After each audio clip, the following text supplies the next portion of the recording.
إلى 4 على سرير واحد و4 مواليد جدد في السرير الواحد. هي حالة مصلحة الولادة بالمستشفى الجامعي بقسنطينة، وضعية كارثية بكل المقاييس تعانيها المصلحة التي تستقبل أكثر من 100 امرأة يوميا من كل ولايات شرق البلاد.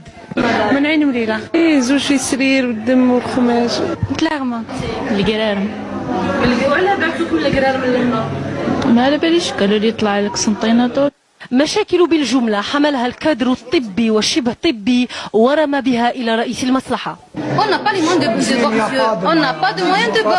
هاني عندي في ان سيرفيس فيه 12 مالاد، 1 2 3 4 5 6 7 تجي الميلا عين مليله. رانا نخدموا فوق طاقتنا. لانفيرميير اللي نورمالمون تخدم مع 2 مالاد في ان سيرفيس شو ال ترافاي افيك 52 بارفوا. السي اش تاع ستيفي بعت لنا ما يقدرش يدير دوطخ باثولوجي، حنا اللي نديروهم. كيفاش تحوسيني نكون نورمال؟ وضعية أكثر كارثية بقاعة الولادة. طب هذه ما تصلحش، الوحيدة اللي تصلح هذه شوية، هادو منا